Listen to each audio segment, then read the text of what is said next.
Alléluia.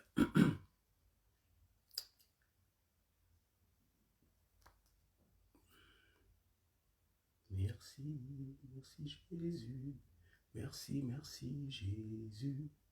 Merci, merci Jésus de tout cœur.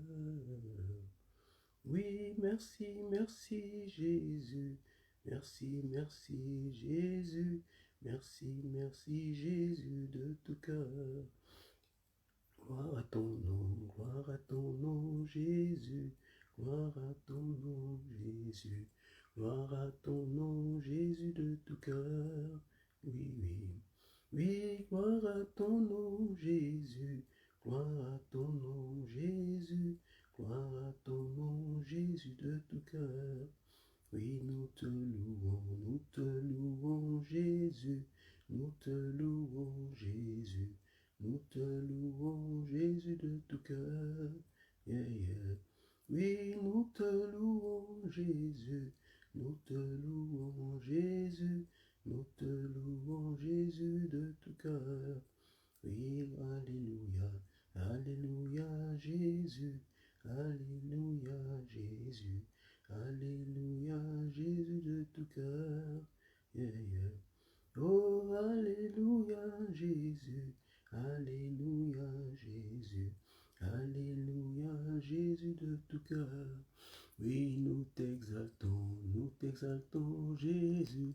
Nous t'exaltons Jésus. Sois bienvenu Papi Tamba à notre rendez-vous du dimanche. Que Dieu te bénisse. Jésus, nous te louons Jésus. Nous te louons Jésus de tout cœur. Oui, oui. Oui, nous te louons Jésus. Nous te louons Jésus. Nous te louons Jésus de tout cœur. Oui, nous t'exaltons Jésus. Nous t'exaltons Jésus. Nous t'exaltons Jésus de tout cœur. Yeah, yeah. Oui, nous t'exaltons Jésus. Nous t'exaltons Jésus. Nous t'exaltons Jésus de tout cœur. Oui, nous t'adorons Jésus. Nous t'adorons Jésus. Nous t'adorons Jésus de tout cœur. Oui, oui. Oh, nous t'adorons Jésus. Nous t'adorons Jésus. Nous t'adorons Jésus de tout cœur. Oui, nous t'élevons Jésus. Nous t'élevons Jésus. Nous t'élevons Jésus de tout cœur. Oui, nous t'élevons Jésus. Nous t'élevons Jésus. Nous t'élevons Jésus de tout cœur. Oui, gloire à ton nom Jésus. Gloire à ton nom Jésus. Gloire à ton nom Jésus de tout cœur. Oui, oui. Oui, gloire à ton nom Jésus. Gloire à ton nom Jésus. Gloire à ton nom Jésus de tout cœur. Gloire, gloire, gloire à l'agneau. Gloire, gloire, gloire à l'agneau, car il est glorieux et digne de régner.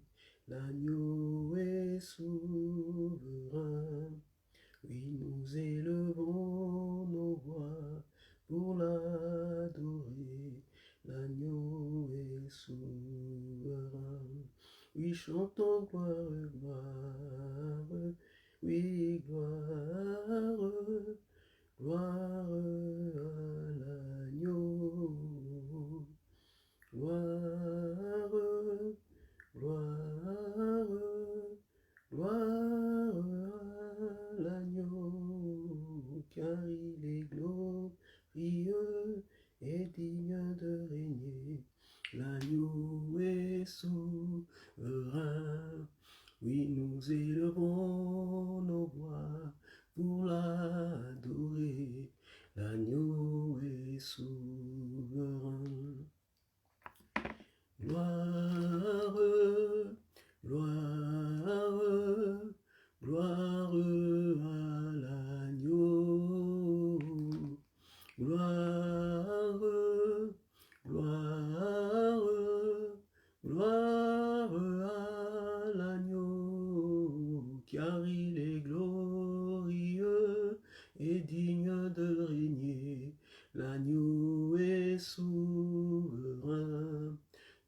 nous élevons nos voix pour l'adorer.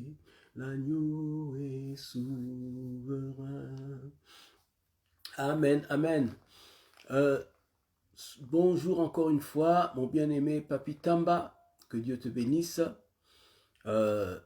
Merci d'être là au rendez-vous, à notre rendez-vous du dimanche. Pour ceux qui ne me connaissent pas, je suis le pasteur Gédéon, je suis votre frère dans le Seigneur et je poste des vidéos, donc je fais des vidéos live tous les dimanches depuis l'année dernière.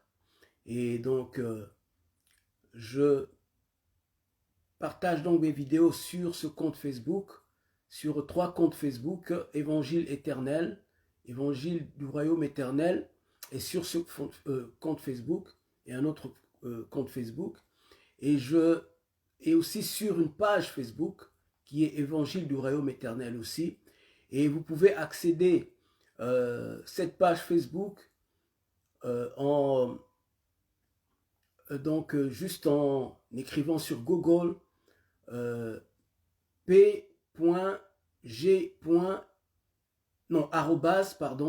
puis p.g. et puis Mazina. Donc sur Google, vous allez avoir accès directement à ma page Facebook qui est Évangile du royaume. Et vous pouvez aussi voir mes vidéos sur mon compte YouTube Évangile du royaume éternel. Et vous pouvez juste donc chercher sur YouTube Évangile du royaume éternel. Mais il y en a plusieurs. La mienne, c'est une photo de Jésus-Christ qui frappe à une porte. Ou vous pouvez tout simplement taper un des titres des messages que j'ai sur mon compte Facebook. Et directement, ça vous amènera sur mon compte. Et vous pourrez vous inscrire, donc vous abonner à ma chaîne. Et comme ça, vous pourrez avoir accès à mes vidéos. À chaque fois que je posterai une nouvelle vidéo, vous serez les premiers à être notifiés. Voilà. Et aussi, une fois, donc, comme je dis toujours, partagez en grand nombre parce que nous prêchons l'évangile. Et lorsque vous partagez les vidéos, vous donc prêchez l'évangile aussi avec moi. Amen. Et donc, comme je dis toujours, vous allez partager les bénédictions avec moi au ciel. Ok? Lorsque le Seigneur va récompenser ses enfants, pour ceux qui ont évangélisé, pour ceux qui ont prêché la parole de Dieu, ceux qui ont participé, bien sûr, par leurs moyens, certains participent avec leurs finances, parce que l'évangile aussi demande les finances. Vous pouvez participer par exemple à envoyer un missionnaire quelque part. Vous partagez aussi toutes les âmes qu'il va gagner là-bas. Vous partagez la bénédiction avec lui, disons la récompense au ciel avec lui. Et c'est pareil lorsqu'on prêche en ligne et toutes les vidéos que vous partagez aussi les bénédictions, les récompenses que cet homme de Dieu, cette femme de Dieu aura le jour de la résurrection lorsque nous serons avec notre Seigneur pour recevoir nos récompenses. Vous allez partager aussi les récompenses. Voilà. Donc c'est pourquoi j'encourage toujours les bien-aimés à partager. Moi-même d'ailleurs, lorsque je vois un message qui peut être une bénédiction pour le peuple de Dieu, je partage. Parce que le désir, c'est de ne pas nous en anglais on dit promote, c'est-à-dire nous promouvoir nous-mêmes, mais c'est de promouvoir l'évangile du Christ qui peut sauver des vies. Amen. Voilà. Donc le titre, nous allons continuer avec la pratique de la vie chrétienne. Mais aujourd'hui, nous avons un autre titre, donc, disons un sous-titre, qui est donc pourquoi posséder le matériel et le spirituel, ou pourquoi posséder le spirituel et le matériel. Voilà. Donc toujours dans le cadre de la pratique de la vie chrétienne, comment nous devons fonctionner en tant que chrétiens dans l'Église, dans le monde. Amen. Pour être efficace réellement pour le royaume de Dieu. Parce que ce que nous devons comprendre, c'est que nous sommes chrétiens, nous n'appartenons pas seulement à une église quelconque, ou une dénomination quelconque, ou à un groupe quelconque, mais nous appartenons au royaume de Dieu. Et nous devons avoir cette grande vision, c'est de comprendre que nous devons faire avancer le royaume de Dieu. Ne pas seulement penser à faire avancer le ministère seulement d'une personne, quoique c'est très bien, mais devons penser à faire avancer le royaume de Dieu sur la terre. Parce que dans ce monde, nous avons ce qu'on appelle une grande guerre, et il y a le royaume de lumière, qui est le royaume de Dieu, et le royaume des ténèbres, qui est le royaume du diable. Et ces deux royaumes sont en guerre, en quête des âmes. Pour gagner des âmes. Vous savez, lorsque Israël donc combattait, lorsqu'il est sorti d'Égypte, il devait aller donc à la terre promise, et il devait combattre pour avoir la part de son héritage. Et vous verrez que plusieurs tribus se réunissaient, disaient, ok, moi, je vais combattre avec toi pour ton héritage, comme ça, toi, tu vas combattre avec moi pour mon héritage. Mais vous savez que l'héritage, qui était une terre, n'est-ce pas, pour Israël, aujourd'hui, pour nous, c'est plus une terre. Lorsque nous combattons pour l'héritage, aujourd'hui, nous combattons pour des âmes, nous combattons pour un territoire. Eux combattaient pour un territoire qui était des terres. Nous, aujourd'hui, nous combattons pour un territoire qui sont des âmes. Alléluia. Nous combattons pour un territoire qui sont des âmes. Nous ne combattons plus pour recevoir des terres, mais nous combattons pour des âmes. Vous comprenez? Et c'est ça, le royaume de Dieu, lorsque Israël combattait ses ennemis, parce que, regardez bizarrement le parallèle avec la guerre spirituelle que nous avons aujourd'hui et la guerre qui était physique que le peuple d'Israël avait lorsqu'il est sorti d'Égypte. Pour entrer dans la terre promise, le peuple d'Israël devait combattre, n'est-ce pas, ses ennemis, devait chasser les ennemis pour posséder les terres que Dieu leur avait données. Et lorsque Dieu a dit à Abraham, tout lieu que foulera la plante de ton pied, je te donne en héritage. Mais aujourd'hui, Dieu ne nous parle plus seulement des âmes, c'est-à-dire des terres. Mais il nous parle d'un territoire qui est territoire spirituel, qui sont ces âmes qui sont contrôlées par des esprits. Des esprits qui sont des esprits territoriaux, qui contrôlent les territoires. Et toi, en tant que chrétien, lorsque tu es là, tu dois venir maintenant prendre possession de ce territoire-là, afin de contrôler les âmes, afin que les âmes qui vivent dans ce territoire, au lieu d'être contrôlées par le diable, soient maintenant contrôlées par le royaume de Dieu. C'est pour ça que nous sommes sur la terre. Parce que si ce n'était pas pour ça, lorsque tu as été sauvé, Dieu allait te retirer de la terre et t'amener directement au ciel. Il y a beaucoup d'âmes maintenant qui sont sur la terre, qui ont besoin du salut. Et c'est toi que Dieu surcompte, parce que tu es soldat du royaume de Dieu, et c'est sur toi que le Seigneur compte pour arracher les âmes du royaume des ténèbres, pour les arracher de l'enfer. Alléluia. Donc lorsque maintenant nous avons quitté l'Égypte, qui est le monde, nous allons vers la terre promise. Ce sont des territoires ici sur la terre, c'est vrai, nous avons la terre promise au ciel. Mais lorsque je parle de la terre promise que Israël devait posséder et devait chasser ses ennemis, ce sont des âmes, ce sont des territoires là où des hommes vivent, des hommes qui sont influencés par la drogue, des hommes qui sont influencés par la prostitution, des hommes qui sont influencés par la pédophilie, des hommes qui sont influencés par l'homosexualité, par le meurtre. Et c'est toi, en tant que soldat de Dieu, tu dois maintenant chasser les ennemis, chasser, comme les Israélites ont chassé ces gens-là. Toi, tu dois les chasser. Tu dois chasser les démons. Tu dois chasser les ennemis qui influencent, toutes ces autorités qui influencent ces territoires. Et c'est par la prédication de l'évangile que tu vas éclairer ces gens. Et par la manifestation du Christ. Parce que nous portons Christ avec nous. Et nous manifestons Christ par l'évangile. Nous manifestons Christ par notre conduite partout où nous passons. Notre conduite est comme un parfum. Notre conduite seulement est une lumière qui éclaire les gens.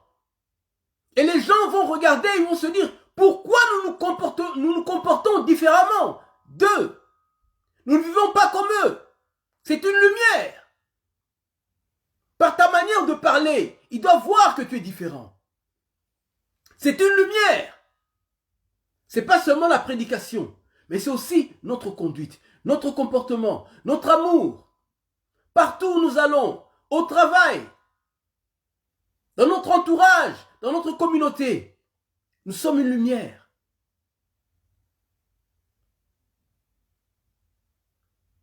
Alléluia. Par la prédication de l'évangile et par la prière. Parce que vous savez que dans cette guerre, lorsque nous voyons dans un territoire influencé par la prostitution, influencé par la drogue, influencé par toutes sortes de vices, influencé par le meurtre, comme aujourd'hui chez nous en Angleterre, je ne sais pas chez vous dans votre pays, mais chez nous en Angleterre, les jeunes aujourd'hui ont l'habitude, c'est vrai que nous n'avons pas des armes comme aux États-Unis, mais les jeunes s'entretuent à l'arme blanche. Des couteaux. Combien de crimes ont été commis à l'arme blanche, c'est-à-dire avec des couteaux? Combien? Il y en a, le nombre, on ne peut plus les compter. Ce sont des esprits qui ont occupé ce territoire. Et c'est là où règnent les ténèbres. Mais nous devons venir avec la lumière. Commencer d'abord par la prière intense. Par l'intercession intense. Pour chasser ces esprits qui contrôlent ces territoires. Et lorsque nous gagnons ces vies pour le Seigneur, nous avons gagné les territoires. Nous ne combattons plus pour gagner l'argent. Ou pour gagner des terres, ou pour gagner des biens comme Israël avait fait. Mais nous combattons pour gagner des âmes. Parce que lorsque nous allons entrer dans la terre promise, nous allons entrer avec des âmes. Nous n'allons rien emporter de ce monde. Nous n'allons rien emporter.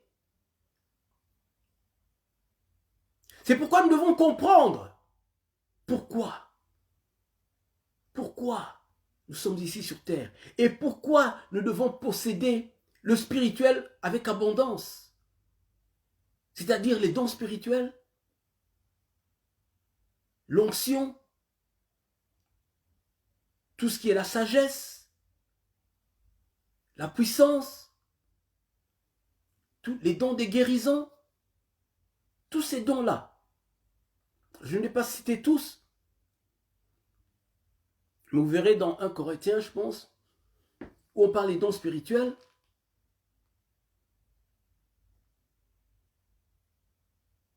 Et il y a aussi le matériel. Pourquoi posséder le matériel? Alors, nous allons commencer par lire d'abord dans Romains 12. Romains 12, 4 à 9. Alléluia. Car comme nous avons plusieurs membres dans un seul corps, et que tous les membres n'ont pas la même fonction, ainsi nous qui sommes plusieurs, nous formons un seul corps en Christ, et nous sommes tous membres les uns des autres. Amen. Puis puisque nous avons des dons différents selon la grâce qui nous a été accordée, que celui qui a le don de prophétie l'exerce selon l'analogie de la foi, que celui qui est appelé au ministère s'attache à son ministère, que celui qui enseigne s'attache à son enseignement, et celui qui exhorte à l'exhortation. Amen. Que celui qui donne le fasse avec libéralité. Que celui qui préside le fasse avec zèle, souvent ceux qui président les réunions, ce qu'on appelle chez nous souvent l'officiance, et que celui qui pratique la miséricorde le fasse avec joie. Tout ça, ce sont les dons de Christ qui se manifestent à travers le chrétien. Et nous sommes un corps. Et la Bible dit que Christ est la tête du corps. Donc c'est Christ qui contrôle. Non seulement Christ est la tête, mais il est aussi le cœur. Parce que la tête et le cœur fonctionnent simultanément. Ils fonctionnent en même temps, ils sont connectés. Parce que toutes les pensées de la tête viennent du cœur. Et c'est Christ qui est le cœur de l'Église. C'est Christ qui est la tête. Donc c'est lui qui contrôle ce qui doit se faire dans l'Église. Mais pour que tu sois, quoi que tu sois chrétien, tu dois comprendre, tu dois être membre du corps. C'est-à-dire, tu dois t'attacher, comme la Bible dit dans plutôt dans l'évangile de Jean, chapitre 15, là où Christ dit que je suis le cep et vous êtes les sarments, c'est-à-dire je suis l'arbre et vous êtes les branches. Et il dit, la branche qui ne s'attache pas à lui, au tronc, ne pourra pas bénéficier de la vie qui coule dans le tronc. Et il ne pourra pas porter du fruit. Vous comprenez? Et s'il se détache, ou s'il n'est pas connecté, il va sécher. Il n'y aura point de vie. Et quand il sèche, il n'y a pas de fruit. Et les fruits, ce sont ces œuvres-là que nous pratiquons, qui sont inspirées par l'Esprit du Seigneur. Parce que nous sommes partie du corps. Et pour bien fonctionner, nous devons avoir cette vie de connexion avec le Seigneur. Une vie d'intimité avec Dieu. C'est très important. C'est comme ça que les désirs de Christ vont commencer à se manifester en nous. Et nous allons fonctionner tels que nous sommes, selon la volonté de Dieu, dans le corps du Christ. Certains sont pasteurs, certains sont prédicateurs, certains sont enseignements, certains sont là pour donner. Ils ont reçu pour donner, et non seulement ils ont reçu, mais ils ont ce cœur-là. Parce que Christ, comme ils sont attachés au corps, Christ se manifeste. Il manifeste les désirs de Christ. Et il manifeste la compassion de Christ. Et lorsque nous fonctionnons dans ce monde, nous devenons la bouche de Dieu, les yeux de Dieu, nous devenons les mains de Dieu. C'est non seulement pour secourir les frères, pour édifier les frères, mais aussi les gens qui sont dans le monde. Tous les problèmes qui sont dans ce monde, Dieu a mis la solution en Christ, Et nous avons Christ en nous, donc nous avons la solution en nous, en tant que chrétiens. La Bible dit que nous portons ce grand trésor dans des vases de terre. Pourquoi vases de terre? Parce que il faut que toute la gloire soit attribuée à Dieu, pas à nous. Que ce soit la prédication, que ce soit les miracles, que ce soit les guérisons, que ce soit la miséricorde, l'intervention dans la vie des gens, Dieu doit recevoir la gloire. Parce que c'est lui qui est la tête et qui est le cœur qui met en nous ces désirs-là. C'est lui qui met en nous ces désirs. Et en réalité, Dieu, Jésus-Christ qui était sur la terre, la Bible dit, son nom c'était quoi? Emmanuel, qui veut dire Dieu avec nous. Il était là physiquement, mais aujourd'hui il n'est plus là physiquement, mais il est là par son Église. Il est toujours l'Emmanuel, mais maintenant en fonctionnant à travers son Église. Nous sommes les mains de Dieu, nous sommes les pieds de Dieu, parce que partout où nous allons, c'est Dieu qui va. Lorsque nous rencontrons une personne, lorsque nous entrons quelque part, c'est Dieu qui est entré là. Parce que en toi, tu as Dieu. Mais maintenant, tu dois prendre conscience que tu as Dieu en toi et tu dois faire des efforts pour manifester ce Dieu en toi. Comme la Bible dit, le royaume de Dieu, depuis le temps de Jean-Baptiste, jusqu'à présent, le royaume de Dieu est forcé. Et ce sont les violents qui s'en emparent. Nous avons le royaume de Dieu en nous. Mais nous devons forcer pour s'en emparer, parce qu'il est là. C'est un grand trésor qui est là. Et nous devons avoir cette vie de consécration, cette vie d'intimité, chercher le Seigneur constamment. La dernière fois, on avait parlé, le dimanche dernier, comment se consacrer. On avait parlé du jeûne, on avait parlé de la prière, et aussi on avait parlé des aumônes. Et on avait parlé aussi de la lecture, de la méditation de la parole de Dieu et de l'audition de la parole de Dieu. Et tout ça, ce sont ces choses qui contribuent à manifester Dieu. Ça nous aide bien sûr à nous préparer, à être connectés au Seigneur, et afin que le Seigneur à travers nous se manifeste dans ce monde. Parce que les gens dans ce monde souffrent et cherchent Dieu. Même l'Église elle-même, à travers tous les problèmes qu'elle a, elle a besoin de Dieu, mais elle a besoin de Dieu à travers toi. Lorsque tu es connecté à Dieu, Dieu va commencer à se manifester à travers toi. Parce que tu peux être chrétien, mais tu te détaches toi-même. Comme l'évangile de Jean nous dit, chapitre 15. Tous ceux qui se détachent. Et la Bible dit sans Christ, lui-même Christ a dit, hein, sans Christ, sans moi, vous ne pouvez rien faire. Nous pouvons faire des œuvres charitables, mais sans Christ, on peut le faire sans Christ, hein? On peut le faire. Toutes les œuvres charitables qu'on a dans le monde, est-ce qu'ils le font avec Christ? Est-ce que ces gens qui reçoivent tous ces dons-là sont impactés par Dieu? Non. Il y a toutes sortes d'œuvres charitables, que ce soit partout dans le monde. Est-ce que tous ces gens-là qui ont reçu cette aide ont aussi reçu l'évangile? Ont aussi reçu la lumière de Dieu? Vous comprenez? Donc, c'est important de commencer par là. S'attacher au Seigneur. Par une vie de prière. De sorte que les désirs de Dieu commencent à monter dans notre cœur. Même si tu as un ministère, ton ministère va commencer à monter dans ton cœur. Comme Samson lorsqu'il était enfant. Il était rempli du Saint-Esprit, dès le sein de sa mère. Et lorsqu'il est né, lui-même Samson ne comprenait pas pourquoi il était agité par l'Esprit.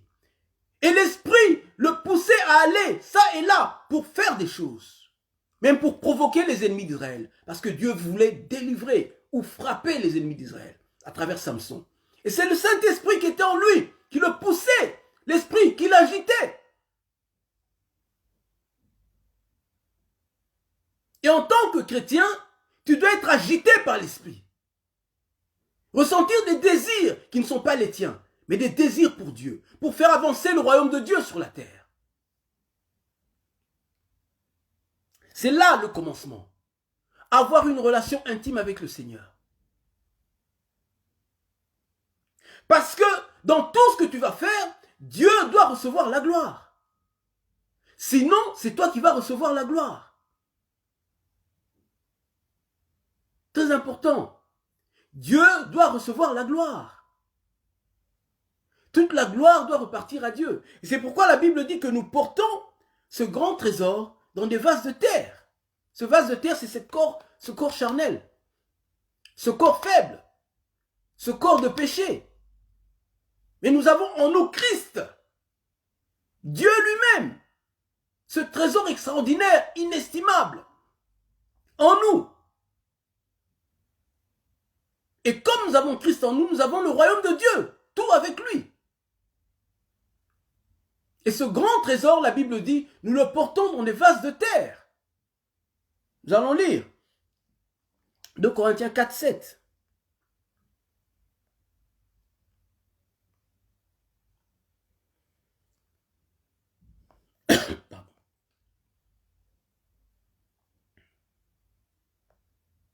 Il dit, nous portons ce trésor dans des vases de terre, afin que cette grande puissance soit attribuée à Dieu, et non pas à nous. Hey. Il dit, nous portons ce trésor dans des vases de terre. C'est ça, les vases de terre, c'est notre chair. Dieu a mis cette grande puissance, a mis en nous Dieu lui-même, et nous marchons avec Dieu partout où nous allons. Est-ce que nous réalisons ça? Partout où nous allons, nous marchons avec Dieu. Imagine un peu que tu aies dans ton armoire une malle remplie de diamants. Écoutez, je suis sûr, même si tu parles en langue, hein, tu vas aller regarder cette malle-là dans la journée, même au moins 10 fois. Tu as vu, ah, les bijoux, ah, ils sont là. Ah, les bijoux, ils sont là. Et imagine un peu un seul diamant qui peut avoir une valeur estimée, par exemple, à 1 million de livres. Et imagine toute une malle. C'est des milliards. Tu comprends?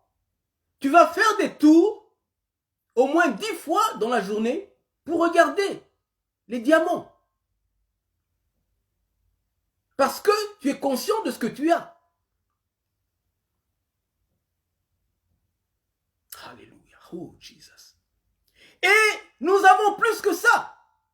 Jésus-Christ en nous, qui est l'espérance de la gloire. Et nous avons en nous ce trésor. Partout où nous allons, nous avons les solutions du monde en nous. Nous avons les solutions de nos vies en nous. Et nous avons les solutions de ce monde en nous. Mais c'est dans des vases de terre. C'est dans ce corps, afin que la gloire soit attribuée à Dieu. Parce qu'avec ce corps, tu peux tomber malade.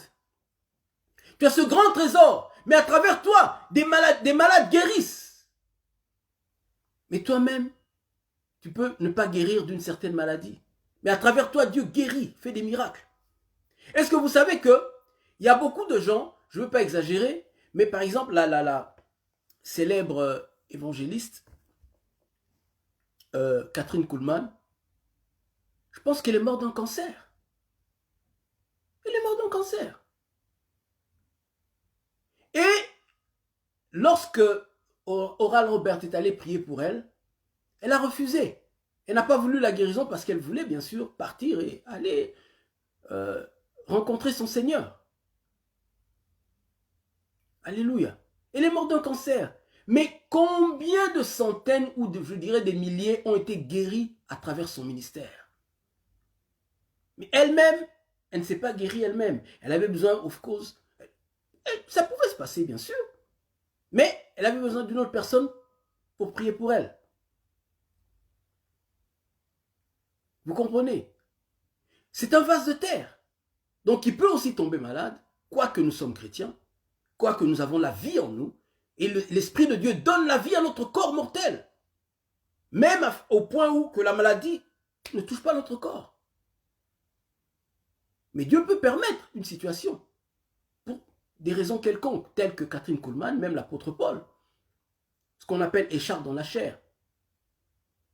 Il avait une écharpe dans la chair, donc c'était une maladie quelconque. Certains parlent des yeux, probablement. Parce que lorsqu'il disait, il parlait à une église, il disait, vous pouvez même vous arracher les yeux pour me les donner. Probablement c'était une maladie des yeux qu'il avait. Mais combien de miracles, des prodiges ont été faits par l'apôtre Paul? Il était dans un vase de terre. Vous comprenez? Et il dit pour qu'il reste humble. Dieu a permis cela. Parce que la gloire qu'il avait sur lui était tellement forte. Il pouvait s'enorgueillir à cause de cela. Vous comprenez? C'est ça, le vase de terre. Et dans le vase de terre, vous savez, au ciel, on ne pêche plus. Mais sur la terre, il peut arriver que tu tombes dans le péché. Il peut arriver que tu mentes. Une faiblesse quelconque, tu mens, comme Abraham a menti. une faiblesse quelconque, tu tombes comme David est tombé. Il n'était pas un impudique, ok? Il est juste tombé une fois avec cette femme-là. Il est tombé. Mais David était un grand prophète, un grand roi et un grand prophète. Et le plus grand roi que Israël ait connu, à part Jésus-Christ. Tout ça, vase de terre. Parce que les gens rendaient gloire à David, mais il faut que tout ce que David a fait, que la gloire soit attribuée à Dieu. Ça montre toujours qu'il n'y a que Dieu qui est infaillible. On peut tomber dans des pensées, on peut tomber dans un péché quelconque, ou on peut, en tant que même grand serviteur de Dieu, ça peut arriver un jour, on démontre un mauvais caractère, on se met en colère devant les gens, on dit quelque chose. Ça peut arriver, ça ne veut pas dire que ça doit être notre vie, non. Mais ça peut arriver, on tombe. Comme l'apôtre Paul a dit, nous bronchons tous de toute manière. Tu tombes, tu te relèves. C'est ce que la Bible dit. Lorsqu'un juste tombe, 7 fois, ou 77 fois, ou 7 fois, il se relève. C'est ça. Parce que nous avons ce vase de terre. Ça ne veut pas dire qu'on justifie le péché. Non, on ne vit plus dans le péché. Mais dans notre marche, on peut trébucher. Ça peut arriver. C'est le vase de terre. Et là, tu comprends toujours, malgré le trésor que j'ai, tout ce que je fais pour le Seigneur, la gloire doit toujours être attribuée à Dieu. Parce que ce n'est pas moi qui le fais, mais c'est Christ qui est en moi qui le fait. Même l'apôtre Pierre, lorsque le paralytique s'est levé, les gens sont allés vers Pierre et Jean pour dire « Oh, qu'est-ce que vous avez fait ?» Certainement les honorer ou les adorer, je ne sais pas. Mais qu'est-ce que Pierre a dit? Pourquoi vous nous regardez comme si cet homme s'était levé à cause de quoi? À cause de notre justice. Il a dit c'est à cause du nom de Jésus. À cause du nom de Jésus que cet homme s'est levé et s'est trouvé en bonne santé. À cause du nom de Jésus. Ce n'est pas à cause de notre justice. Je ne veux pas justifier la chute des hommes de Dieu, non. Mais je veux qu'on comprenne que les hommes de Dieu sont des hommes. Non seulement les hommes de Dieu, mais nous tous, nous sommes des hommes. C'est Dieu qui se manifeste à travers nous. Vous savez, même un frère qui faisait du bien dans une église, qui travaillait, qui était zélé. Pourquoi il est zélé? Parce qu'il est connecté avec Dieu en ce moment-là. Mais les épreuves peuvent arriver dans sa vie. Et il se déconnecte du Seigneur. Et les œuvres qu'il faisait, vous allez voir qu'il ne va plus les faire. Et ça devient une occasion de chute pour le pasteur, pour tous les frères. Ah, regardez ce frère, il était comme ça, mais regardez aujourd'hui. Et vous ne savez pas. Parce que la Bible dit, si vous lisez la suite, j'ai lu le verset 7, et le verset 8 qui dit, nous sommes pressés de toute manière, mais non réduits à l'extrémité. Il dit, dans la détresse, mais non dans le désespoir. Persécutés, mais non abandonnés. Abattus, mais non perdus. Il dit, portant toujours avec nous, dans notre corps, la mort de Jésus, afin que la vie de Jésus soit aussi manifestée dans notre corps. La vie de Jésus, elle est en nous. Mais souvent, elle se manifeste par les épreuves, mais aussi par une vie de rechercher le royaume de Dieu avec force. Tu dois être violent. Et la violence, il faut prier, jeûner, chercher la face de Dieu, jour et nuit. Ne te fatigue pas. Ne te relâche pas. Parce que tu vas manifester le royaume de Dieu. Le but sur la terre, c'est pas que les gens voient l'église. L'église aujourd'hui est devenue, comme on dit en anglais, a mockery. Les gens se moquent de l'église aujourd'hui parce que l'église a perdu sa puissance. On doit posséder l'argent, c'est vrai. Aujourd'hui, l'église est riche. En général, bien sûr. On a des bâtiments bien construits, bien dorés. Mais on a perdu la puissance. L'apôtre Pierre et Jean ont dit aux paralytiques, l'or et l'argent nous n'avons pas, mais ce que nous avons en nous, nous te le donnons. C'est le trésor qu'ils avaient en eux qui a donné la vie au corps du paralytique. Et le paralytique s'est levé.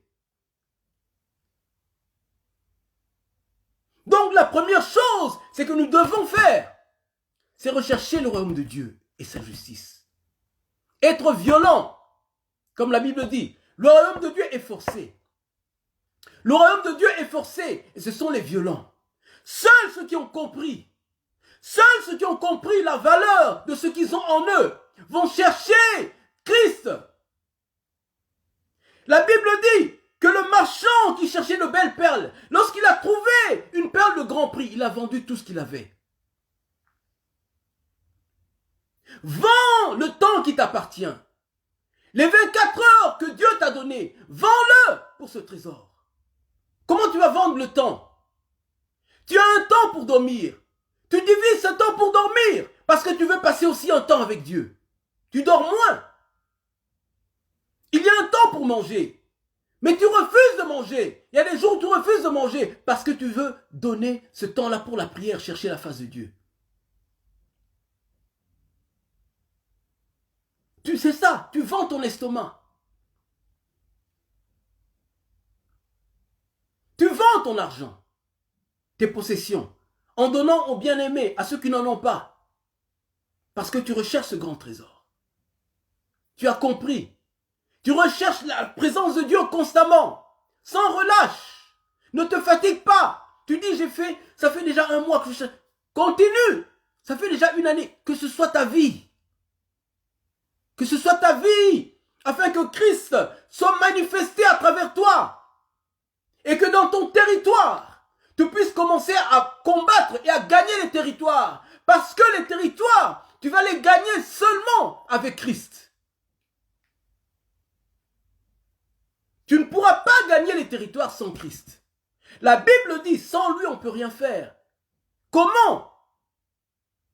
On doit être avec lui, si nous mettons à ses pieds constamment. Discipline-toi, prends un temps. On a parlé de ça la semaine dernière. Comme ça, tu vas combattre avec la force que donne l'Esprit de Dieu. Par tes prières, ton territoire qui était maudit par les sorciers. Afin que nous voyons aujourd'hui des enfants qui se détruisent, qui détruisent les vies. Aujourd'hui, on voit dans les quartiers, dans nos territoires, le péché qui a augmenté. La méchanceté a augmenté. La violence a augmenté. Parce que les sorciers maudissent ces territoires.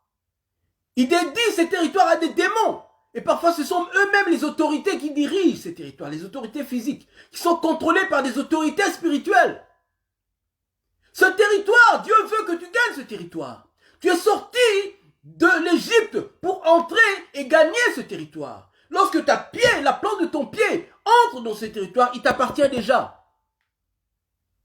Par tes prières, tu peux chasser ces esprits. Par tes prières, tu peux retirer ces âmes-là, c'est-à-dire ces âmes qui appartenaient au diable, qui étaient au royaume des ténèbres, tu les amènes au royaume de la lumière. Et ce territoire qui appartenait au royaume de ténèbres devient un territoire qui appartient au royaume de Dieu. Comment? Quand les gens vont se convertir, les gens vont chercher Dieu, les gens vont se soumettre à Dieu, ce territoire est gagné. C'est ça le but. C'est ça, c'est la raison pour laquelle tu es ici. C'est la raison pour laquelle tu as besoin d'argent, tu as besoin de l'onction, tu as besoin que les dons spirituels se manifestent en toi. Pour faire avancer le royaume de Dieu sur la terre. Pas faire avancer ton ministère. Non. Parce que lorsqu'on dit avancer notre ministère, ça devient quelque chose d'égoïste, personnel. Et beaucoup, nous sommes tombés dans ce piège où on pense à notre ministère. On pense à notre onction. On pense à notre élévation. Ça devient quelque chose de personnel. Ce n'est plus pour le royaume de Dieu, mais c'est pour notre propre bien. Pour nos honneurs. Partout où on passe, les gens nous honorent. Les gens nous respectent. C'est pourquoi on veut être vu. On veut être honoré. Parce qu'on veut que les gens nous regardent. On veut que les gens nous considèrent. Ça devient pour nous. Et c'est pourquoi même on détourne les âmes de Dieu. Au lieu de les diriger vers Christ, on les dirige vers nous. Et la plupart du temps, aujourd'hui dans nos églises, on fait des frères et sœurs, des esclaves, nos propres esclaves, afin qu'ils travaillent que pour nous. On ne pense plus au royaume de Dieu. De sorte que même lorsqu'il y a un frère dont les dons de Dieu commencent à se manifester en lui, on le combat, on veut l'étouffer. Parce qu'on dit non, tu dois me servir d'abord, c'est moi ton dirigeant, c'est moi ton pasteur. Si tu pars, tu es rebelle. On ne pense plus au royaume de Dieu, on pense à notre ministère. Et le Seigneur m'avait révélé que beaucoup des églises, je ne sais pas en pourcentage, mais la majorité sont des tours de Babel. Des tours de Babel qui vont être détruites. Parce que Dieu veut restaurer l'église. Et que l'église fonctionne comme Christ veut que l'église fonctionne. Pas comme nous voulons.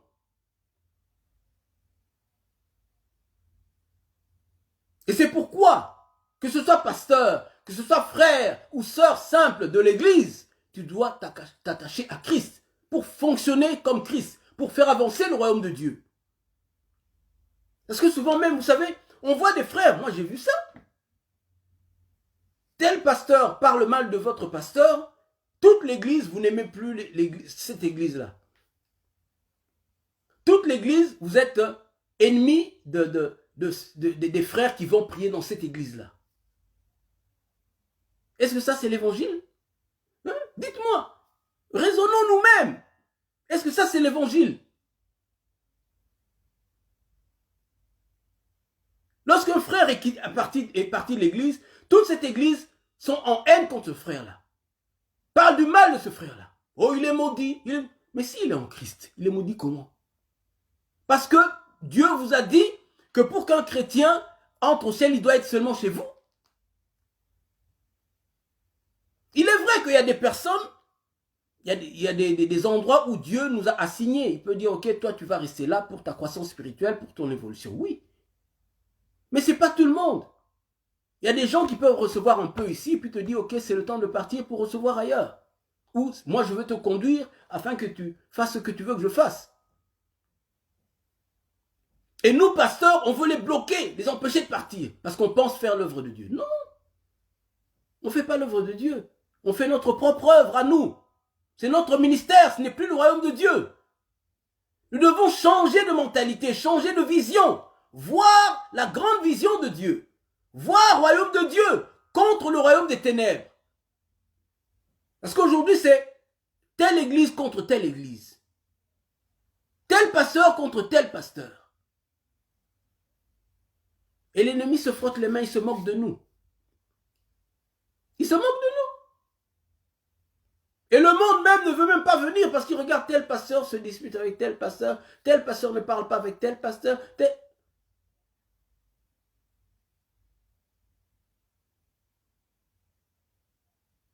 Alléluia.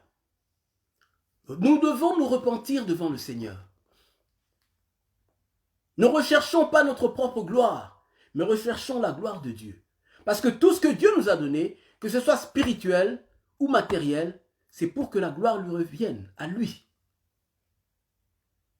Comme on l'a vu, nous portons ce trésor dans des vases de terre. Ce trésor appartient à Dieu, c'est Christ. Afin que la gloire soit attribuée à Dieu, pas à nous. Même si tu as aidé une personne. Maintenant, tu veux que cette personne, souvent, je ne veux pas exagérer, mais il arrive de voir des gens qui voient ces gens-là sont devenus comme des esclaves. Tu me dois, moi je t'ai fait du bien, toi tu me dois. Ça devient même avec des menaces. Mais est-ce que tu ne sais pas que tu as fait du bien à cette personne, tu as été la main de Dieu pour cette personne. Et la personne, qu'est-ce qu'elle va faire? Elle va rendre gloire à Dieu. Parce que Dieu l'a visité, mais à travers toi. Maintenant, si tu es dans le besoin, cette personne peut t'aider, c'est tout à fait normal. Mais s'il ne peut pas, mais attends à Dieu, parce que c'est à Dieu que tu dois prier. C'est à lui que la gloire doit revenir. Parce que si tu réclames à ce frère ou à cette sœur, ça veut dire que toi, tu as pris la gloire de Dieu. Tu as béni ce frère parce que c'est toi qui l'as fait. C'est pourquoi tu réclames. Mais si tu reconnais que c'est Dieu qui agit à travers toi, donc tu rends la gloire à Dieu, ne prends pas la gloire pour toi. Parce que ce frère, il a déjà rendu gloire à Dieu. Cette sœur, il a déjà rendu gloire à Dieu. Maintenant, attends que Dieu te visite. Ça peut être par cette même frère ou ce même frère ou cette même sœur, mais ça peut être une autre personne. Parce que Dieu a des enfants partout. Il a des serviteurs partout. Et la Bible dit même, il a dit, la terre lui appartient. Tous les animaux sauvages, les animaux domestiques lui appartiennent. Donc s'il veut envoyer, comme il a dit, envoyer des corbeaux, il va t'envoyer des corbeaux. Vous comprenez? Pour dire qu'il peut même envoyer même un païen pour te bénir. Pour pouvoir à tes besoins. Tu comprends? N'attends pas à recevoir de la personne que tu as bénie. Non, attends à recevoir de Dieu. Et Dieu, qui a sa main partout, va utiliser une autre personne qui est la main de Dieu, toujours. Parce que c'est Dieu toujours. La gloire appartient toujours à Dieu, doit toujours revenir à Dieu. Et le grand trésor qui est en nous, c'est Christ. C'est Christ qui manifeste ces désirs-là. De bénir, de pratiquer la miséricorde, d'aider, d'exhorter, d'édifier, de prophétiser, d'enseigner, de donner des paroles de connaissance, de guérir ceux qui sont malades, de délivrer, de chasser les démons. C'est toujours Christ. Je ne dis pas que, par exemple, l'homme de Dieu ne peut pas, quand tu as une église quelconque, que les fidèles ne peuvent pas. Of course, bien sûr. Mais nous devons toujours avoir en tête que Dieu bénit, c'est Dieu qui bénit, pas les hommes. Très important, c'est Dieu qui bénit, pas les hommes.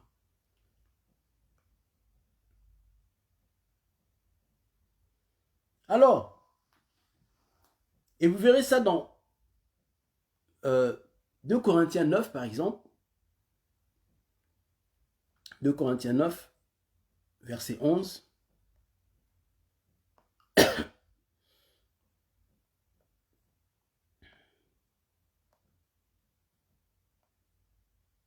Il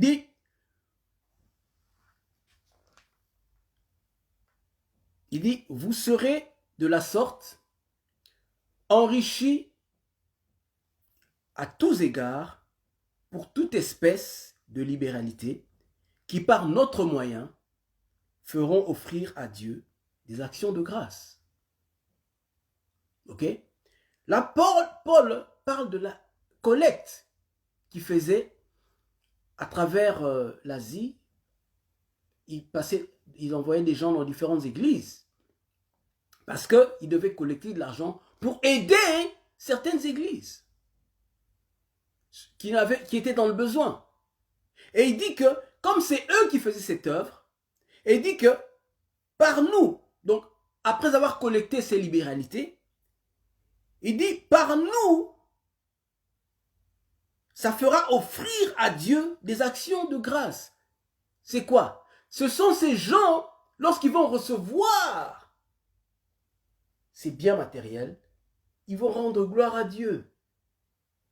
Il y aura beaucoup d'actions de grâce qui vont monter vers Dieu à cause de vous. Ils vont adorer Dieu, remercier Dieu dans leurs prières à cause de vous. Donc beaucoup d'actions de grâce vont monter envers Dieu à cause de vous. Vous comprenez? Donc, c'est lorsque tu fais, c'est pour la personne, c'est vrai, la personne va te dire merci, elle est reconnaissante, mais elle va adorer Dieu, elle va rendre gloire à Dieu parce que Dieu l'a secouru à travers toi. Tu as été la main de Dieu. Et à ton tour, une autre personne sera aussi la main de Dieu pour toi. Et comprenons ces choses. Comme ça, nous n'allons pas faire les choses de manière personnelle ou égoïste. Ou penser que c'est nous qui faisons. Ou que c'est nous qui devons recevoir la gloire. Ou ces personnes nous doivent. Ok? Nous sommes redevables parce qu'on a fait quelque chose. Il me doit. Sinon, ils ne vont pas avancer. Vraiment? Non. C'est pas ça. Et c'est pourquoi nous devons demander à posséder beaucoup de dons spirituels, à posséder l'onction et à posséder le matériel. Mais pourquoi? Pour faire abonder des actions de grâce vers Dieu. C'est-à-dire en bénissant, en visitant les gens. Nous devenons la main de Dieu pour ces gens-là. Pour ce qui est spirituel, tu deviens la bouche de Dieu pour ces gens-là.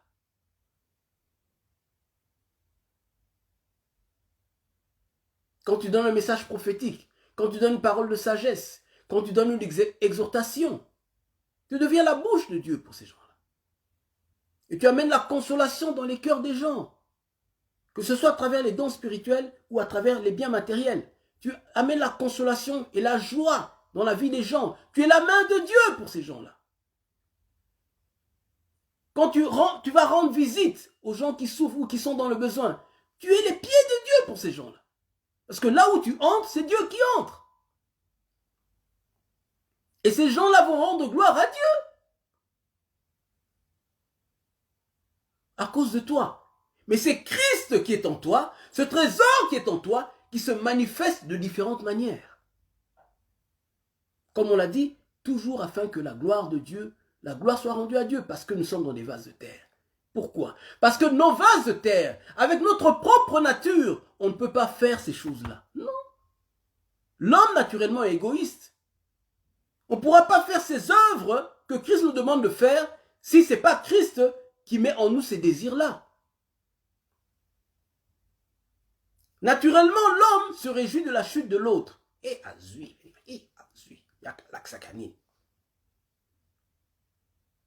ça, c'est nous. Quand tu vois quelqu'un élevé, tu n'es pas content. Tu veux qu'elle soit rabaissée parce que tu veux qu'on te voie toi. Tu veux seulement que ce soit toi qui possèdes. C'est la chair, n'est-ce pas? Donc nous devons prier afin que Christ se manifeste, pas que nous on se manifeste. S'attacher à Christ, parce que plus tu t'attaches à Christ, plus sa nature commence à se manifester. Parce qu'elle est en toi, mais elle doit se manifester physiquement. Sinon elle va rester dormante en toi. Alléluia.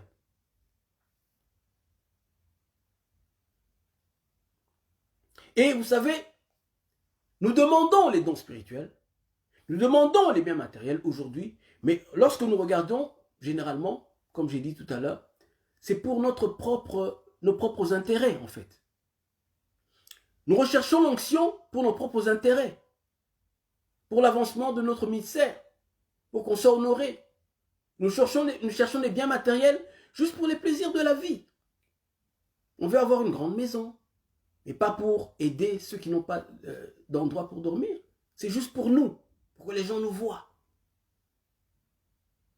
On veut de l'argent, on veut une belle voiture pour que les gens nous voient. Mais ce n'est pas pour faire avancer le royaume de Dieu. Ce n'est pas pour être une bénédiction pour les autres. Ce n'est pas pour qu'à travers toi, Christ se manifeste dans la vie des gens. Souvent, c'est pour nous-mêmes lorsque nous demandons. Et c'est pourquoi vous verrez que beaucoup de chrétiens sont pauvres. Si tu lis dans Jacques 4, 3, il dit nous demandons mal. Il dit nous demandons mal. Nous allons lire.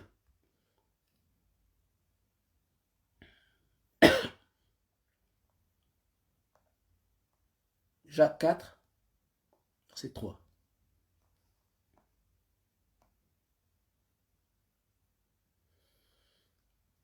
Il dit, vous demandez et vous ne recevez pas.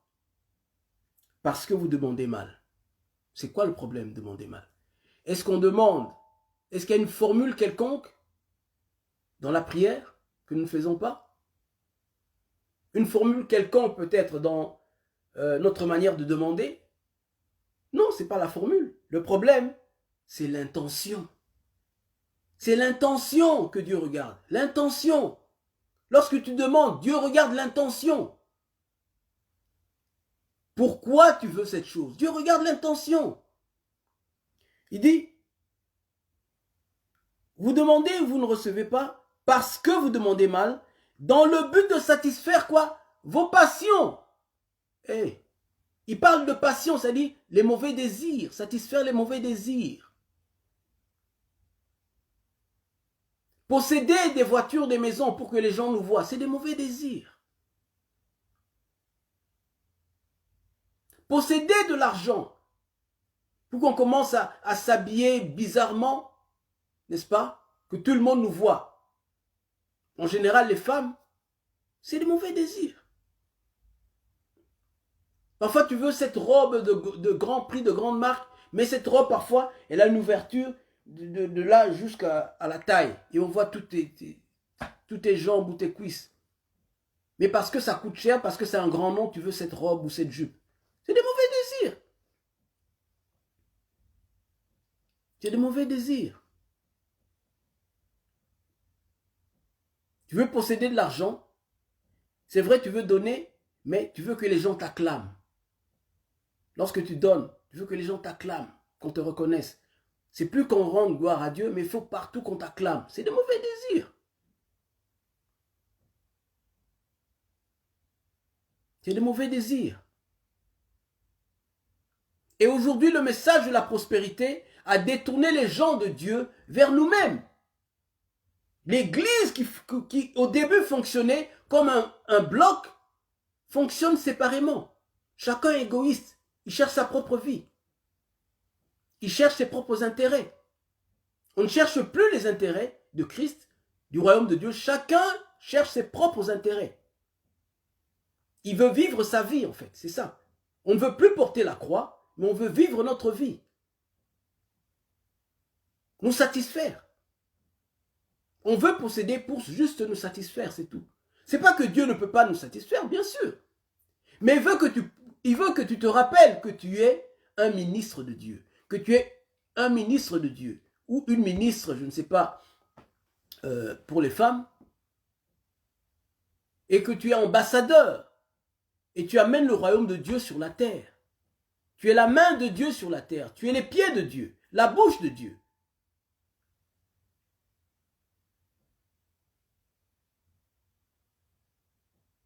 Les yeux de Dieu. Parce que lorsque tu vois un problème, même si tu n'as pas d'argent, mais dans ta chambre, tu peux prier, intercéder pour cette personne.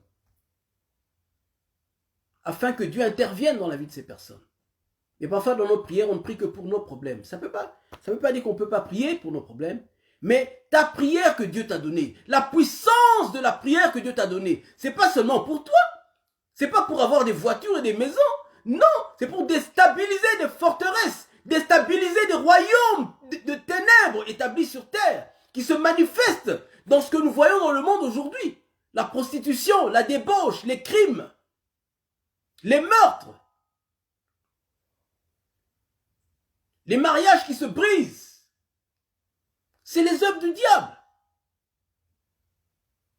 Et ta prière, c'est une arme puissante pour détruire ces choses-là. C'est pourquoi il faut posséder l'onction de la prière. C'est pourquoi il faut rechercher le baptême de l'esprit pour parler en langue. Parce que quand tu pries en langue, tu es encore beaucoup plus dangereux dans le monde spirituel. Tu es beaucoup plus dangereux. Parce que tu dis des mystères. Et la Bible dit, l'esprit connaît la pensée.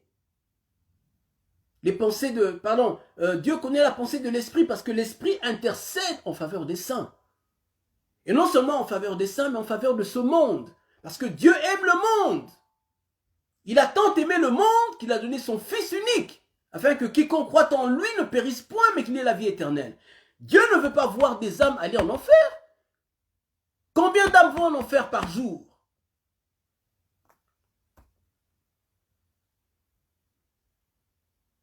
Et à combien de chrétiens, combien d'hommes et femmes qui sont fidèles à Dieu? Il y en a très peu. Et même dans l'église, combien le pourcentage il faut compter? Chrétiens, mais fidèles à Dieu, combien? Et si dans l'église, déjà, on a peu, et le monde, il est abandonné au diable. Nous sommes sortis de l'Égypte, mais nous n'avons pas encore gagné notre terre. Notre terre, terre promise, là où sont les Amoréens, ou tous ces gens-là qui sont des géants. Ces géants, c'est ça, dans le sens spirituel, ce sont des démons. Les gens d'Israël ne voulaient pas entrer lorsque Josué et Caleb et les autres témoins, les autres espions, sont entrés dans la terre promise. Ils ont vu de grandes choses, de belles choses, mais ils ont vu aussi des géants. Ils ont eu peur des géants. Aujourd'hui, les pasteurs ont peur de chasser les démons. Ils ont peur des répercussions. Les pasteurs ont peur des sorciers. Ils ont peur des répercussions. Mais ces géants-là, ce sont des démons. Ces géants-là, ce sont non seulement il y a des démons, mais il y a aussi des occultistes qui sont là, qui font partie des géants. Et ces occultistes qui contrôlent des territoires, qui vendent les territoires aux démons. Et vous ne comprenez pas pourquoi ces gens-là se conduisent pareil, mais ils sont influencés. Ils sont influencés. Et il y a aussi des sorciers qui sont des géants. Par leur envoûtement, il y a des territoires qui sont influencés, qui sont envoûtés. Il y a une histoire à Guatemala. Des pasteurs se sont réunis du monde entier, tout au plus. Et ils sont allés au Guatemala parce qu'il y avait un territoire où il y avait beaucoup de meurtres. C'était incroyable. Et ils ont invité beaucoup de pasteurs du monde entier et ils sont allés prier dans cette région. Ils se sont réunis. Ils ont fait des réunions, je pense, de plusieurs jours. Ils ont prié pour faire cesser les meurtres, les crimes qu'il y avait dans cette région. Et par la puissance de la prière, ils ont brisé, ils ont vu, il y avait un esprit de serpent qui était là, qui contrôlait cette région et qui causait que les gens se tuaient, s'entretuaient. Et la prière de ces pasteurs, la prière de ces hommes de Dieu ont détruit, ont fait tomber ce géant. Et les gens se sont donnés à l'évangile, si je me rappelle bien. Et ça s'est passé, je pense au Brésil ou dans un autre pays, je ne me rappelle plus, c'était le Chili, de l'Amérique du Sud, un pays de l'Amérique du Sud. Et c'était le président ou la présidente, c'était une femme. Et elle était une sorcière, c'était un géant. Et l'évangile ne pouvait pas être prêché dans ce pays-là, à cause de cette dame-là. Et les pasteurs ont prié. Dans le groupe de prière qu'ils avaient, un petit groupe de prière. On n'a pas besoin de beaucoup de gens, même un petit groupe, même une personne qui persévère peut faire tomber un géant. Ils ont prié pendant des mois, plus de 6 mois, à prier pour le pays, afin que les gens se tournent vers Jésus. Et dans ce pays, ils étaient influencés par le catholicisme. Les gens avaient les cœurs endurcis. Ils ne pouvaient pas écouter l'évangile, quoique l'évangile était prêché. Parce qu'ils étaient contrôlés par un géant. Et c'était le président de ce pays. Et après les prières, il y a une prophétie. Il dit, aujourd'hui, Dieu a fait tomber le géant qui contrôle ce pays. Et cette dame-là, et la prophétie a aussi précisé que c'était la présidente, qui était une grande sorcière, occultiste, qui avait vendu le pays au diable. Et elle va mourir d'un cancer, je ne me rappelle plus quel genre de cancer, mais c'était un cancer qui a détruit, je pense, son cerveau, elle est morte rapidement, et elle est tombée. Et quand elle est tombée, l'évangile est entré dans le pays avec puissance, les gens ont commencé à se convertir en cascade. Pourquoi? Parce que le géant était tombé. Les enfants d'Israël ont peur des géants. Mais toi aussi, as-tu peur des géants? Dieu a dit, mais non, je t'envoie là-bas parce que j'ai mis en toi la puissance de faire tomber ces géants qui ont en captivité toutes ces âmes. Ces territoires, ce sont des âmes qui sont contrôlées par ces géants. Et nous, pasteurs, on envoie les gens dans la prospérité. On perd du temps dans la prospérité, à prier pour la prospérité, à prier pour l'argent, au lieu de rechercher le royaume de Dieu. Mais c'est ça, rechercher le royaume de Dieu. Gagner les territoires pour le royaume de Dieu. D'abord le royaume de Dieu et sa justice, afin que non seulement toi tu portes du fruit pour ta propre vie, mais tu portes du fruit pour le ministère, en gagnant des âmes. Afin que des âmes qui ne croyaient pas en Dieu commencent à croire en Dieu, commencent à se donner à Dieu. Mais ça doit commencer dans la prière. Priez, jeûnez, afin que le royaume de Dieu soit établi sur la terre. Comme le Seigneur a dit, que ton royaume, que ton règne vienne. Le règne vienne, mais oui, le règne de Dieu. Dans la vie des gens, lorsque les gens se convertissent, c'est le règne de Dieu. Lorsque les gens ne sont pas convertis, ils sont éloignés de Dieu, c'est le règne du diable. Mais lorsque les gens sont convertis, c'est le règne de Dieu. Jésus a dit que ton règne s'établisse sur la terre.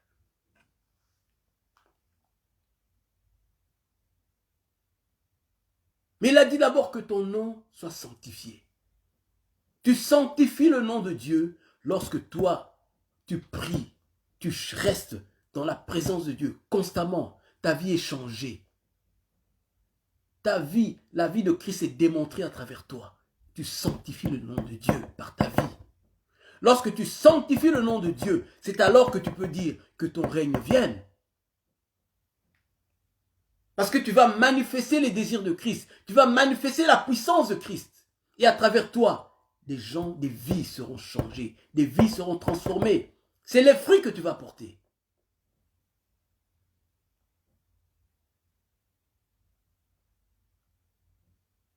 Lorsque tu t'attaches à Dieu, tu sanctifies le nom de Dieu. Comme le sarment qui s'attache au tronc. Tu sanctifies le nom de Dieu.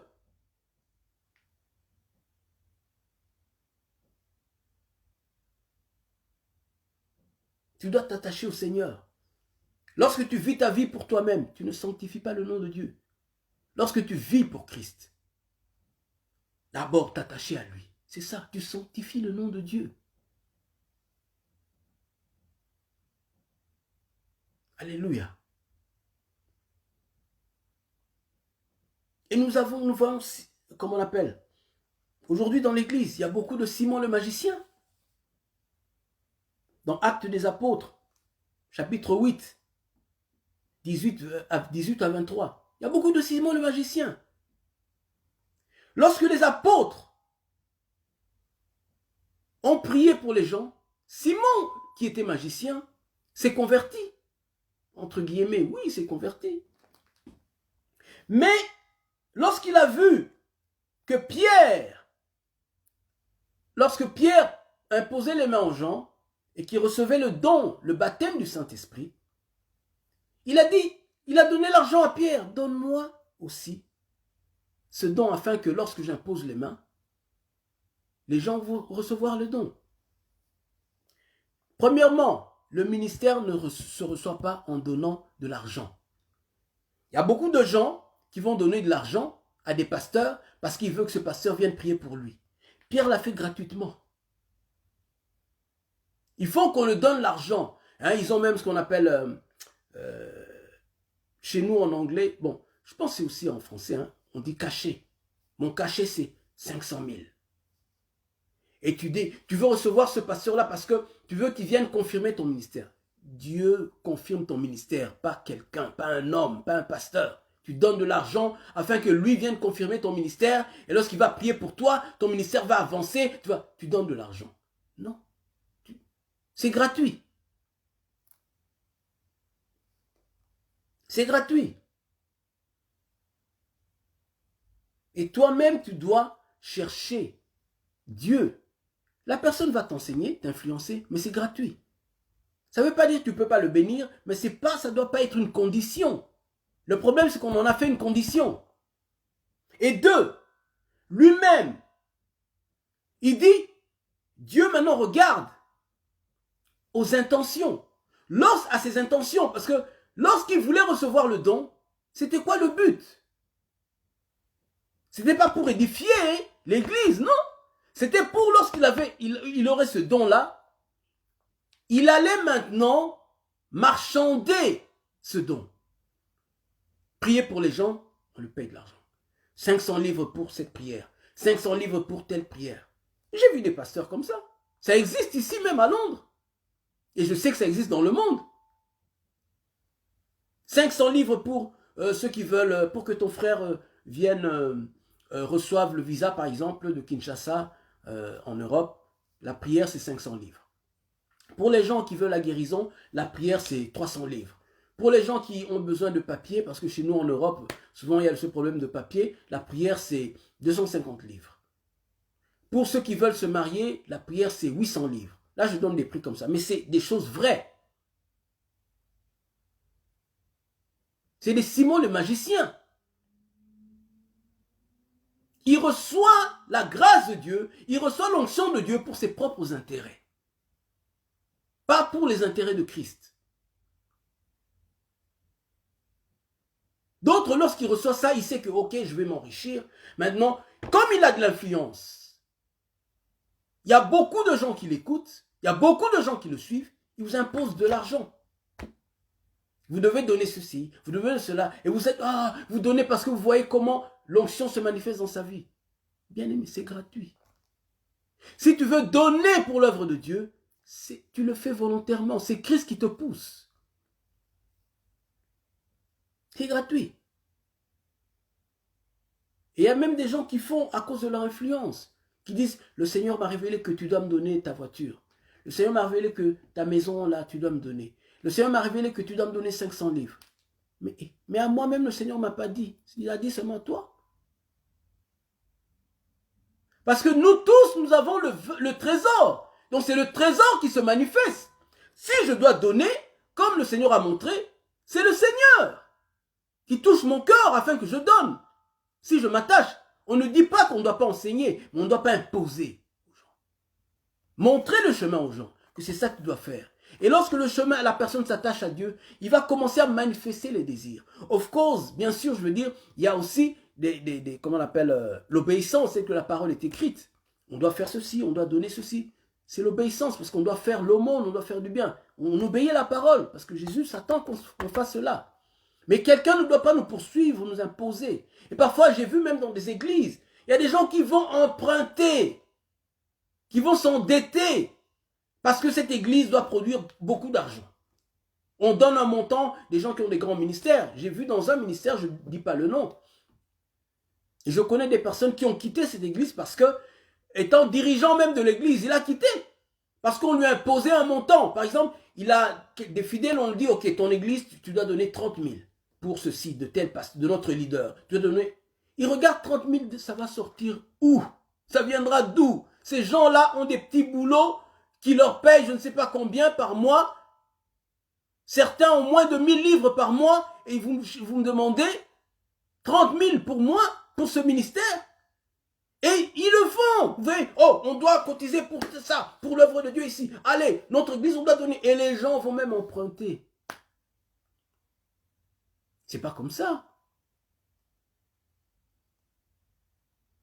Est-ce que c'est fait avec de bonnes intentions? On doit faire, vous savez, c'est Dieu qui fait. On n'impose pas aux gens, c'est Dieu qui fait, qui agit. Les gens doivent faire, il faut qu'on leur enseigne ces choses.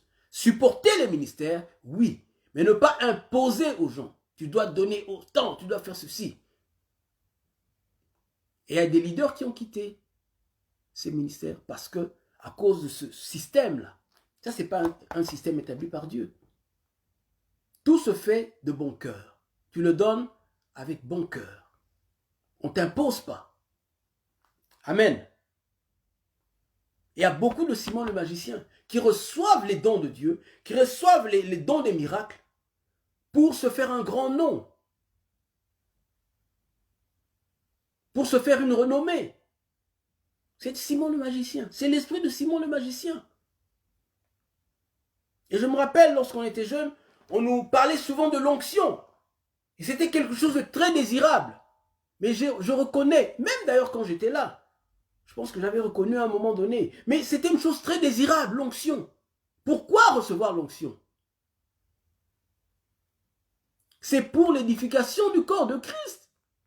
C'est pas pour ton ministère, c'est pas pour que ton nom soit grand. Non. Ton nom peut devenir grand, mais c'est pas ce que tu recherches. C'est pour édifier le peuple de Dieu. Les gens que Dieu t'a donnés, c'est pour les aider à avancer. C'est pour ça que Dieu te donne l'onction. Si Dieu te donne la prophétie, c'est pas pour de l'argent. Aujourd'hui, tu prophétises, sème pour que la prophétie s'accomplisse. Tu dois semer ceci. On les voit en ligne, on les voit partout dans les églises. Prophétie, il doit sceller la prophétie. C'est écrit où on doit sceller la prophétie. Ils reçoivent l'onction pour leurs propres intérêts.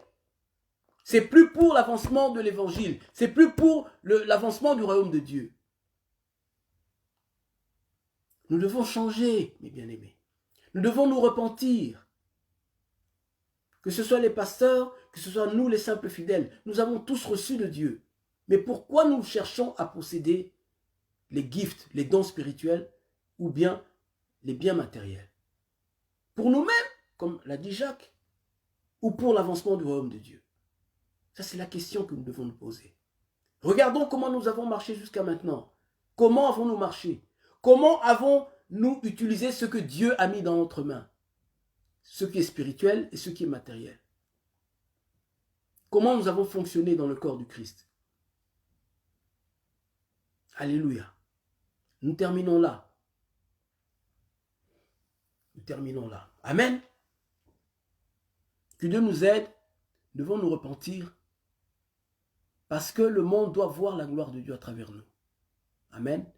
Nous ne devons pas nous présenter nous-mêmes, mais c'est Christ que nous devons présenter. Alléluia. Amen. Voilà. Nous allons terminer. Nous allons prier. Merci Seigneur, Dieu Tout-Puissant. Merci pour cette parole qui a été prêchée. Je me repens pour ma manière de me conduire envers toi. Je parle pour moi-même, je parle pour ton Église, de la part de ton Église, de la part de tes enfants, tels que nous sommes conduits devant toi, avec ce que tu as mis entre nos mains, avec ce que tu as mis entre nos mains de matériel, l'argent, les biens matériels. La plupart du temps, on a voulu ces choses que pour nous-mêmes, pour nos propres vies. Et aussi le ministère, souvent on l'a voulu pour promouvoir notre ministère, pour promouvoir notre nom, pour attirer la gloire sur nous-mêmes. Et aussi ça a causé beaucoup de gens des problèmes. Parce que lorsqu'on attire la gloire sur nous-mêmes, les tentations aussi viennent. Beaucoup sont tombés avec des femmes, parce qu'ils ont fait que les gens le regardent lui au lieu de regarder Christ. Et les femmes sont allées vers lui, et ils sont tombés avec eux. Seigneur, pardonne-nous. En mon propre nom et au nom de ton Église, pardonne-nous et aide-nous. Sors-nous de là. Sors-nous de ce bourbier. Sors-nous de cette boue, Seigneur. Et relève-nous. Lave-nous afin que le monde voie ta gloire à travers nous. Afin qu'à travers l'Église, enfin, le monde puisse être sauvé. Afin qu'à travers l'Église, enfin, cette génération puisse être sauvée. Mais pas que cette génération insulte l'Église, insulte les pasteurs, à cause de nous-mêmes en fait. Parce que nous n'avons pas sanctifié ton nom. La Bible dit, ton nom est blasphémé parmi les nations à cause de nous. Tu as dit ça à Israël, et tu dis cela de nous aussi. Ton nom est blasphémé par les nations à cause de nous. Ton nom est blasphémé par les païens à cause de nous. Mais je demande aujourd'hui que ton nom soit sanctifié par nos vies. Et que ton nom soit sanctifié par les païens à cause de nous. Seigneur, puisses-tu changer cela. Qu'à partir d'aujourd'hui, Seigneur, que ton nom soit sanctifié par les païens à cause de nous. Oui, Seigneur, nous demandons. Nous venons devant toi et nous nous repentons, Seigneur. S'il te plaît, Seigneur, fais-nous grâce. Parce qu'on sait très bien, je le sais moi personnellement, que sans toi, je ne peux rien faire. Aide, Seigneur, chacun d'entre nous à comprendre cela, que sans toi, on ne peut rien faire. Si on ne s'attache pas à toi, on ne pourra rien produire. On ne pourra pas porter de fruits pour nous, et on ne pourra pas porter de fruits pour le ministère. Et beaucoup d'âmes qui viendront même à l'église ne viendront même pas au Seigneur, mais viendront à l'église. Donc, ça ne sera pas du bon fruit. Aide-nous, Seigneur, par ta bonté, par ta miséricorde, et aussi tes grandes compassions, parce que tu es aussi un Dieu qui pardonne le péché. Pardonne-nous, Seigneur, nos péchés, et détourne-nous, Seigneur, de nos iniquités et de nos impiétés. Relève nos têtes, Seigneur, fortifie-nous, afin qu'on puisse briller à nouveau, tel que nous avons brillé lorsque nous avons commencé notre vie chrétienne au début. Tel que certains ont brillé lorsqu'ils ont commencé leur ministère. Seigneur, aide-nous à cause de ta bonté et de ta grande miséricorde. Parce que tu es riche en bonté et tu es plein de compassion et plein de miséricorde, Seigneur. Manifeste encore une fois ta miséricorde dans nos vies, Seigneur. Parce que tu ne veux pas, Seigneur, qu'aucun périsse. Mais tu veux que tous, Seigneur, nous arrivons à la repentance, qu'on se convertisse, qu'on se repente et qu'on retourne vers toi, Seigneur.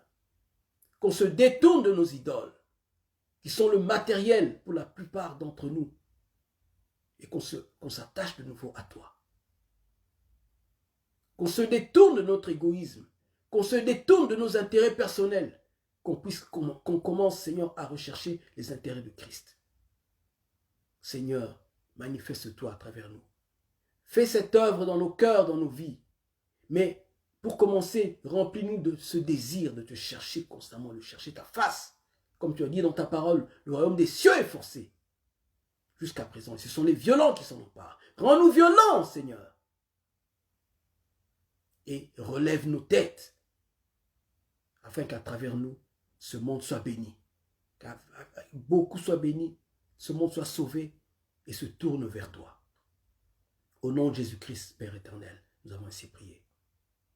Amen. Amen. Amen. Amen. Amen. Voilà, que le Seigneur soit béni. Donc, je repars aux salutations.